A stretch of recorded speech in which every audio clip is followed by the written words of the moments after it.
Hey there, so I don't know if I showed you this yet, but this motor, as it sits with the mounts that I bought, is pretty far forward, and that's shown by how far it is from the firewall here. Now that I got the cab and fenders on, they all look like they're in the right spot. It puts this front of the engine pretty far forward to the point where you're gonna want this moved back. So I am going to, because these mounts seem to be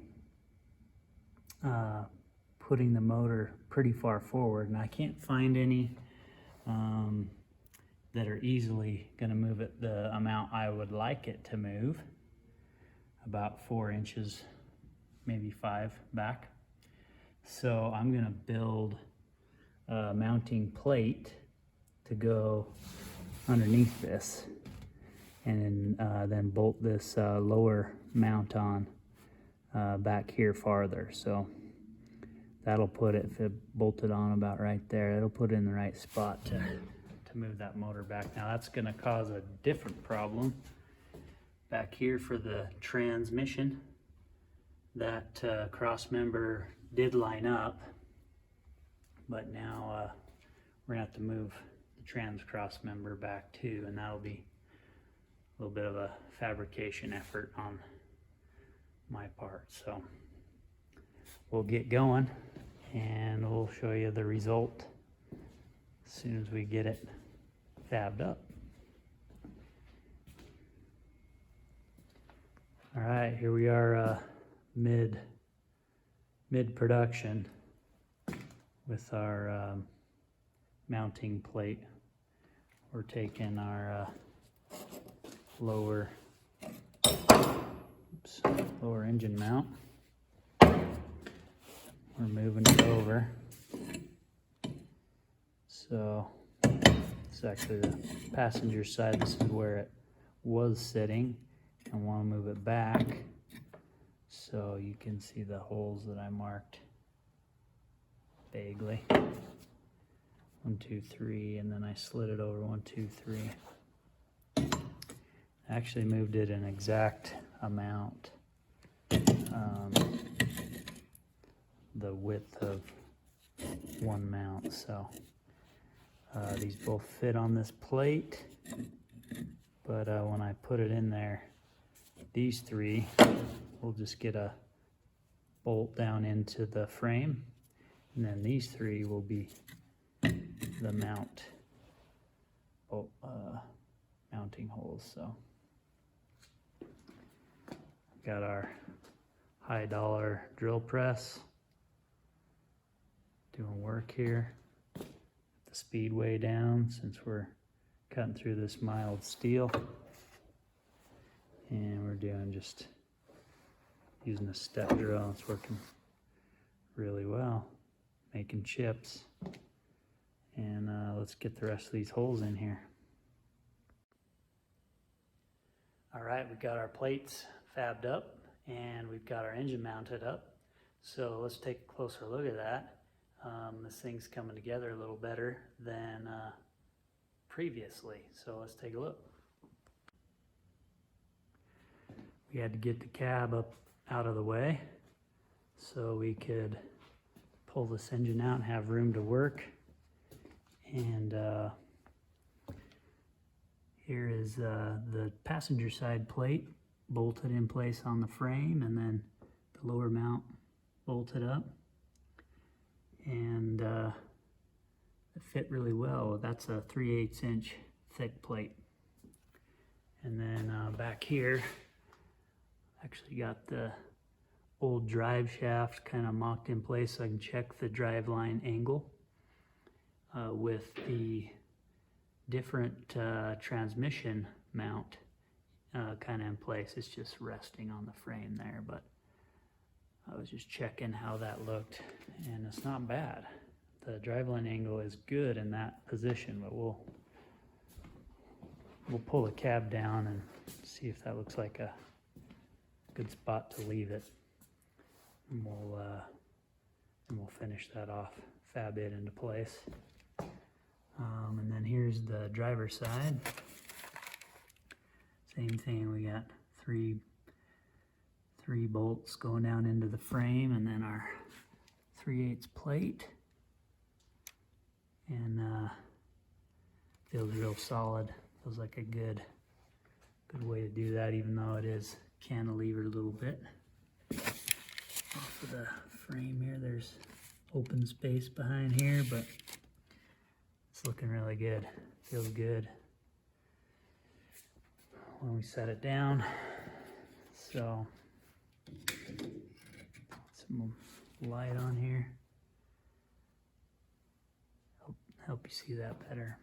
But yeah, now let's drop that cab down,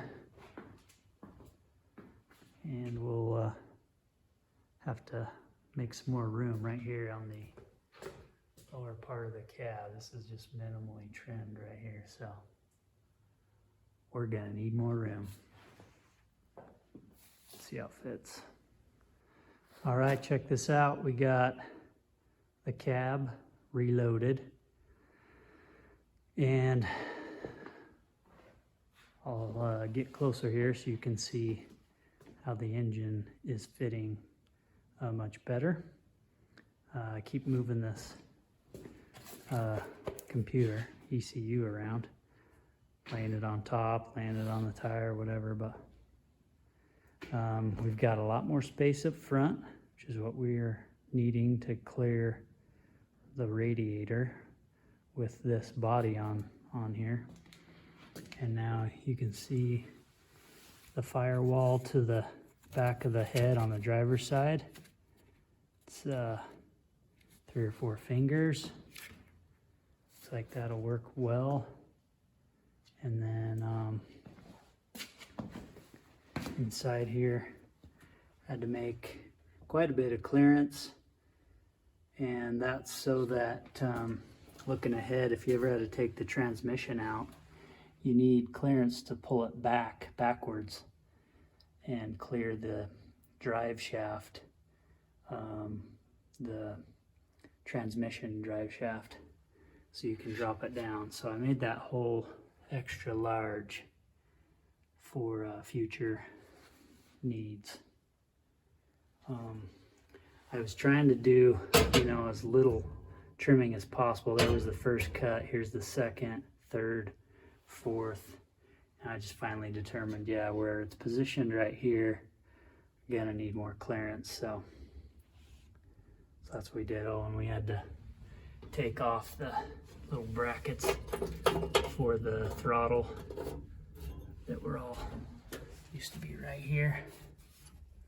So you had to knock those off, so you're not gonna be able to use the original throttle pedal on that, but it's okay. We got a solution using S10 pedals bolted up in there and fabricated up in there.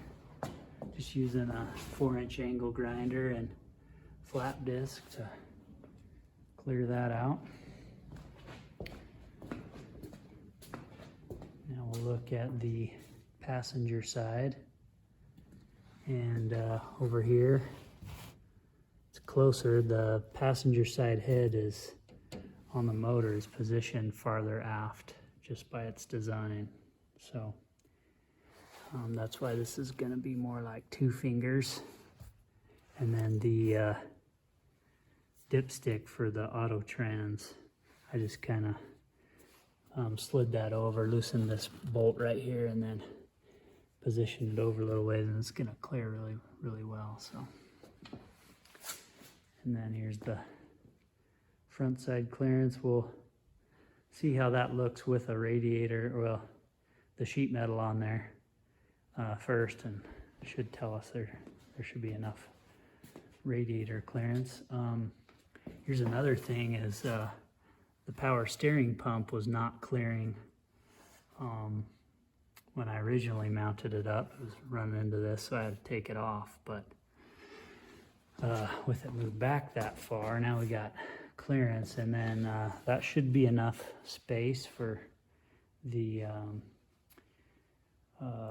steering shaft connector, but we'll find out. That should work, we'll see. If not, there's always the Type 2 pump. This is the original style pump, but you could put a Type 2 in there and get a little more clearance if you need. But this is looking like it's coming together. While it's not the best cab in the world, it with some work it can operate. So yeah, the 51 is coming along. I wondered, after having moved those engine mounts back, if the oil pan would have cleared the K-member. And so I went and grabbed the old piece that I cut out to see how well it would fit in here, and from underneath you can see that, yeah, there's plenty of room. In fact, there's plenty of clearance behind and above the K-member here. So lesson learned, but that would have worked just fine. Since we've already got it done, what's done is done. In the future, we're gonna keep working on this, so pay attention to the next videos. We'll complete it to a certain level, and then we'll put it up for grabs. But yeah, if you haven't subscribed and you want to keep an eye on how this keeps going, and then obviously the other stuff we're doing on Old Rustalicious, then stay tuned. All right, thanks. We'll see you next time on the Overtime Garage.